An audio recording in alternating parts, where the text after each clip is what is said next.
உண்மை விரும்பும் மக்கள் யாவருக்கும் உருட்டுசாமியின் அன்பார்ந்த வணக்கங்கள். இன்றைய மெகா முரட்டு உருட்டின் உரிமையாளர் யாரு அப்படின்னா வேற யாரும் இல்ல, இவரு தாங்க. மக்களின் வரி பணத்தில் இருந்து ஒரு பைசா தொடமாட்டோம், தொட விடமாட்டோம், தொட்டால் விடமாட்டோம், இதற்கு முன் தொட்டவர்களையும் விடமாட்டோம்.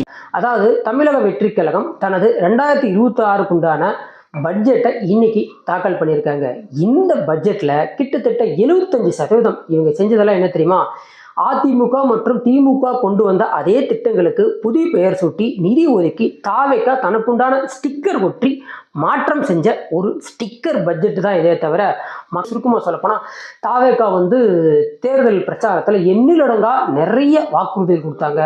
அந்த வாக்குறுதிகள் சார்ந்த எந்த ஒரு நிதி ஒதுக்கீடும் எந்த ஒரு அறிவிப்பும் இதில் வரல. அதில் குறிப்பாக பெண்களுக்கு உரிமை தொகை 2500, மாத வருஷத்துக்கு 6 சிலிண்டர், அது மாதிரி ஏகப்பட்ட திட்டங்கள் எண்ணிலடங்கா வாக்குறுதிகள் கொடுத்தாங்க. அந்த வாக்குறுதிகளை தாவேக்காவுடைய நாக்கு எந்த இடத்துலையுமே இந்த பட்ஜெட்டில் நிறைவேற்றலை அப்படிங்கிறது உண்மை.